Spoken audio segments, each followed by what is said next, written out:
আজকে আলোচনা করব মোহনবাগান কেন সুপার জায়ান্ট এবং সেটা নিয়ে আলোচনা করতে করতে চলে যাব গোয়া ম্যাচে মোহনবাগান কোথায় এগিয়ে আছে, গোয়া কীরকম টিম, এগুলো নিয়ে আলোচনা করে নেবো এই ভিডিওতে। তো ভিডিও শুরু করার আগে কয়েকটা ইনফরমেশান দিয়ে রাখি মোহনবাগান রিলেটেড, যে আজকে কিন্তু মোহনবাগান উড়ে যাচ্ছে গোয়াতে গোয়ার বিরুদ্ধে খেলাটার জন্য, এবং পার্টিকুলারলি এই ম্যাচটার জন্য আমার ব্যক্তিগতভাবে ধারণা গ্রেগ স্টুয়ার্টের থাকাটা রিজার্ভ বেঞ্চে হলেও, রিজার্ভ বেঞ্চেও যদি থাকে 10 মিনিট 20 মিনিট যদি খেলতে পারে তাহলেও থাকাটা খুব কিন্তু ইম্পর্টেন্ট। এমনিতে মোহনবাগান টিমে আপাতত কোনো সমস্যার কথা এখনো পর্যন্ত জানা যায়নি বা সেরকম কোনো ইনফরমেশান আসেনি।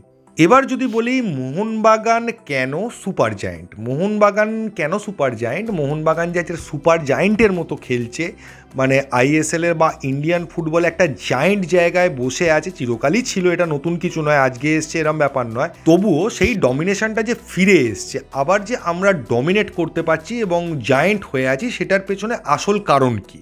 তো কেউ বলবেন প্লেয়ার, কেউ বলবেন কোচ, কিন্তু আসল বিষয়টা হচ্ছে টিমের ডেপথ। এখন টিমের ডেপথ কি যদি খুলে বলতে হয় তাহলে দেখুন, প্রত্যেকটা পজিশানে দুটো করে প্লেয়ার রয়েছে এবং যে প্লেয়াররা অন্য যে কোনো টিমে গেলে ফার্স্ট 11-এ চান্স পেয়ে যায় এবং ভারতবর্ষের অন্যতম সেরা প্লেয়ার, তাদেরকে বেঞ্চে বসে থাকতে হচ্ছে এবং নিজেদের ক্যাপাসিটি দেখিয়ে পারফর্ম করে তবে টিমের জায়গা পাচ্ছে।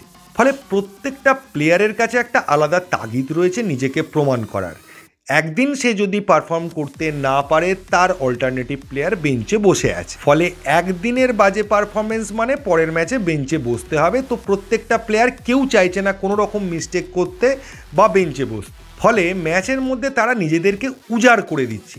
এই কারণের জন্য মোহনবাগান টিমের মধ্যে একটা ইন্টারনাল হেলদি কম্পিটিশান আছে, কে খেলবে, কে ভালো খেলছে, কে কাকে টেক্কা দিতে পারে। এমনকি যে বছর জেসন কামিন্স এখানে এসেছিল সে বছর সম্ভবত, আমি যদি খুব ভুল না বলি, এই লিগের প্রথম 3জন টপার যে স্কোরার ছিল তাদের মধ্যে জেসন কামিন্সও ছিল এবং জেমি ম্যাকলারেনও ছিল। সেই এই লিগের মতো লিগের 2জন টপ স্কোরার, তারা নিজেদের মধ্যে কম্পিটিশান করছে, কে চান্স পায়, কে আগে খেলবে, কে পরে খেলবে, কে বেশি গেম টাইম পাবে, তার জন্য তাকে পারফর্ম করতে হবে। এই লেভেলের কম্পিটিশান, যেটা ভারতবর্ষের আইএসএলের কোনো টিমের মধ্যে কিন্তু নেই। এবার যদি কোচ নিয়ে আসি, দেখুন ভালো কোচ অনেক আছে, মলিনা যে একদম পৃথিবীর বিখ্যাত সব থেকে ভালো কোচ এটা আমি বলছি না, মলিনার একটা লেভেল আছে, একটা কোয়ালিটি আছে, একটা স্ট্যান্ডার্ড আছে, এটা মানতেই হবে। কিন্তু এখানে অনেক ভালো কোচ আছে, তাদের কাছে টিমে সেরকম মেটেরিয়াল নেই ভালো কিছু করার মতো, লিমিটেড রিসোর্স নিয়ে তাদের কাজ করতে হচ্ছে। মলিনা তাদের থেকে কিছুটা বললেও আরও একটু অ্যাডভান্স লেভেলের, আমি বড় কোচ বলছি না, আপনারা কিন্তু ভুল মানে করবেন না যে মলিনা খুব বড় কোচ না, মলিনা অ্যাডভান্স লেভেলের কোচ। মানে যদি উদাহরণ দিয়ে বলি তাহলে দেখুন, কিছু টিচার আছে যারা ফেল করা স্টুডেন্টকে পাস করাতে পারে, একটা স্টুডেন্ট বারবার ফেল করছে, তাকে কোনো রকমে ঠিকমতো টেকনিক্যালি পড়িয়ে পাস করিয়ে দিল, হাবাস, সেই ধরনের কোচ। আর মলিনা হচ্ছে অ্যাডভান্স লেভেলের কোচ, সে অত ডিটেলে হাতে ধরে আপনাকে শেখাবে না। একটা ছেলে ক্লাসে সেকেন্ড হচ্ছে বা থার্ড হচ্ছে, পড়াশোনায় খুবই ভালো, তাই সে ফার্স্ট সেকেন্ড থার্ডের মানে সেকেন্ড থার্ড হচ্ছে, তাকে ফার্স্ট হতে হবে, তাকে থার্ড থেকে 2জনকে টপকে ফার্স্টে আসতে হবে, তার জন্য কিছু স্পেশাল ট্যাকটিক্স, কিছু স্পেশাল টেকনিক তাকে শেখানো হবে, তাকে হাতে ধরে পড়াশুনো করানো হবে না। মানে যদি আমি অঙ্ক করাই, অঙ্কের উদাহরণ দিয়ে বলি, অঙ্কটা শেখাতে হবে না তাকে, সে একটা প্রসেসে অঙ্কটা করছে, ঠিক করছে, তার যাতে এই অঙ্কটা করতে আরও কম সময় লাগে, তাই অ্যাডভান্স প্রসিডিওর, ভাই এইভাবে না করে তুই এইভাবে কর, তাহলে তোর টাইমটা কম লাগবে, তুই আরও বেশি কোশ্চেন অ্যাটেম্প করতে পারবি। এই ধরনের স্পেশাল টাচ, এই রকম ধরনের কোচ হচ্ছেন মলিনা, এবং স্বাভাবিকভাবেই তার জন্য এই রকম লেভেলের টিম ডেপথ, এই রকম লেভেলের প্লেয়ার, বেস্ট কোয়ালিটির প্লেয়ার সেটা লাগে। তো সেইটা মলিনাকে দেওয়া হচ্ছে, তাই মলিনা এত সাকসেস তুলতে পারছে বা সাকসেসটা পাচ্ছে। তো এটার জন্য যদি কাউকে কৃতিত্ব দিতে হয় তাহলে আমি আমার কথা বলতে পারি, আমি কিন্তু মোহনবাগান ম্যানেজমেন্টকে কৃতিত্ব দেবো, যে তারা এতগুলো প্লেয়ারের পেছনে পয়সা খরচ করে এই লেভেলের একটা টিম তৈরি করেছে, তাতে ক্রেডিটটা পুরোটাই তাদের। এখন অনেকে বলবেন যে ব্যাকআপের সমস্যা নেই, ডিফেন্স নিয়ে সমস্যা আছে, ঠিকই, কারণ আবার বলছি ডিফেন্স নিয়ে সমস্যাটা তৈরি হয়েছিল, এটা আনএক্সপেক্টেড সমস্যা, সেটার এক্সপেকটেশন ছিল না। এবার যদি গোয়া ম্যাচটা নিয়ে আসি, গোয়া কীরকম টিম? দেখুন, গোয়া যথেষ্ট ভালো টিম, এটা নিয়ে কোনো সন্দেহ নেই। গোয়াতে যে প্লেয়াররা আছে তার মধ্যে প্রচুর মোহনবাগানের এক্স প্লেয়াররা রয়েছে, এবং যে প্লেয়ার একবারও 1 বছরের জন্য মোহনবাগানে খেলেছে তার কিন্তু একটা কোয়ালিটি আছে, এটা আপনাকে মানতে হবে। তা না হলে মোহনবাগান তাকে নিত না কোনো দিন। হয়তো সে স্লো হয়ে গেছে, হয়তো তার স্ট্যান্ডার্ড পড়ে গেছে, আগের মতো খেলতে পারে না, কিন্তু সেই প্লেয়ারটা তার মধ্যে পোটেনশিয়াল আছে, সে যে কোনো ম্যাচে সেই লেভেলের খেলে দিতে পারে। হয়তো কনসিস্টেন্টলি প্রত্যেকটা ম্যাচে পারবে না, কিন্তু সে তার পুরনো ফর্মে যে কোনো ম্যাচে খেলে দিতে পারে। সে আপনি আর্মান্দো সাদিকুর কথাই বলুন, আর কার্ল ম্যাকুর কথাই বলুন, বা সন্দেশ ঝিঙ্গানের কথাই বলুন, বরিসের কথাই বলুন, প্রত্যেকেই কোয়ালিটি প্লেয়ার। এছাড়া তো রয়েছে গোয়ার চেনা রয়েছে, ড্রাসিচ রয়েছে, ওনা ইন্ডিয়া রয়েছে। ওনা ইন্ডিয়াও মোহনবাগানের এক সময় খেলেছে, মোহনবাগান না তখন বোধহয় এটিকে ছিল, সেই সময় ওনা ইন্ডিয়া খেলেছে। তো গোয়ার মেন রাস্তাটা বা অ্যাটাকের রাস্তাটা কিন্তু লেফট কেন্দ্রিক। ওরা ওনা ইন্ডিয়া থেকে বাঁ দিকে বল সাপ্লাই করবে ড্রেসিচকে, ড্রেসিচ নিয়ে গিয়ে বলটাকে তুলবে, গোয়ার চেনাকে লক্ষ্য করে ওখান থেকে ফিনিশ করার চেষ্টা চলবে। মাঝখানে বলতে ভুলে গেলাম, কার্ল ম্যাকিউ আছে এখান থেকে, ওনা ইন্ডিয়া থেকে কার্ল ম্যাকিউ বা সন্দেশ ঝিঙ্গান থেকে কার্ল ম্যাকিউ যাবে, ওখান দিয়ে লেফট সাইড দিয়েই ওদের অ্যাটাকটা মেনলি হবে। রাইটে যদিও উদান্তা রয়েছে, তাও ওদের লেফটের অ্যাটাকটাই বেশি হবে বলে আমার ধারণা।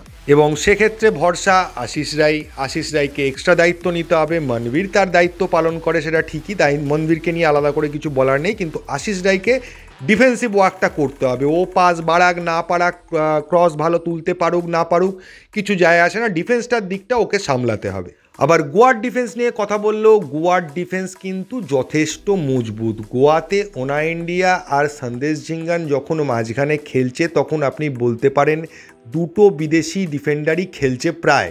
তার সঙ্গে সামনে কার্ল ম্যাকিউ আছে, একজন ফরেন সিডিএম, সেও একটা ব্লকিং বা একটা সেন্টার ব্যাকের মতো সামনে দাঁড়িয়ে থাকে। মোহনবাগানের দুজন ডিফেন্ডার বিদেশি খেললেও বাকি জায়গায় কিন্তু সেইভাবে বিদেশি নেই, কারণ ওদের সন্দেশ ঝিঙ্গান একটা বিদেশির জায়গা ফুলফিল করে দেয়। কিন্তু আবার কোয়ালিটি দিয়ে বিচার করলে মোহনবাগানের বিদেশিদের কোয়ালিটি কিন্তু গোয়ার বিদেশিদের কোয়ালিটির থেকে অনেকটাই হাই লেভেলের, এটা আমরা সবাই জানি। গোয়া টিমটার মধ্যে স্পিড আছে, চোরা গতি একটা ইউজ করে ওরা, প্লাস বক্সের বাইরে থেকে খুব সুন্দরভাবে 3 কাঠির মধ্যে বল রাখতে পারে।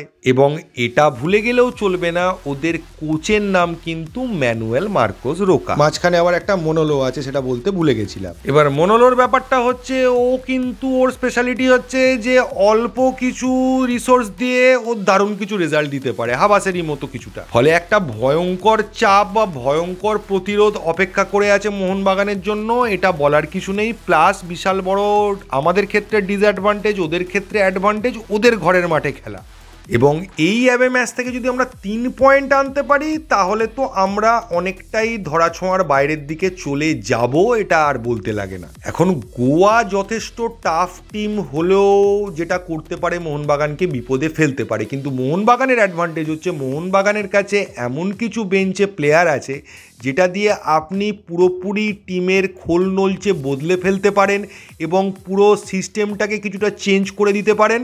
যখন আপনার মনে হবে বা বিপদে পড়লে একটা সার্টেন টাইমের পর আপনি পুরো অন্যরকমভাবে খেলাটাকে ঘুরিয়ে দিতে পারেন, যেটা এই মুহূর্তে অন্য কোনো টিমের ক্ষেত্রে আমি দেখতে পাইনি যে তারা পুরোপুরি খেলাটাকে ঘুরিয়ে দিচ্ছে বা অন্যরকম একটা একটা টিমের সঙ্গে আপনি ফার্স্ট হাফ খেললেন, সেকেন্ড হাফে বা লাস্টের দিকে দেখলেন পুরোপুরি অন্য একটা টিমের বিরুদ্ধে আপনাকে খেলতে হচ্ছে বা অন্যরকম একটা খেলার বিরুদ্ধে আপনাকে খেলতে হচ্ছে। তবে এটাই বলবো, গোয়াকে গোয়ার মাঠে হারানোর ক্ষমতা মোহনবাগানের আছে, এটা নিয়ে কোনো সন্দেহ নেই। কিন্তু খেলাটা যেহেতু ফুটবল, আগের ম্যাচেই আমরা দেখেছি ছোট ছোট ভুলে কি কি ক্ষতি হতে পারে, কিভাবে পয়েন্ট বেরিয়ে যাওয়ার মতো সিচুয়েশান তৈরি হতে পারে, তো সেগুলো কারুর হাতে নয়, কারুর কন্ট্রোলে নয়। মোহনবাগান যদি ভুল না করে, তার নিজের খেলাটা খেলে, তাহলে কোনো চাপই হবে না। নর্থ ইস্ট ম্যাচের মতো এটাও আরামসে বেরিয়ে যাবে। আর কেরালা ম্যাচের মতো ভুল করলে গোয়ার মাঠে গোয়ার যা ডিফেন্স আছে ফেরাটা কিন্তু কঠিন হতে পারে। এর বেশি আমি আর কিছু বলবো না। তো এই ভিডিওতে এইটুকুই। থ্যাংক ইউ, ধন্যবাদ এবং জয় মোহনবাগান।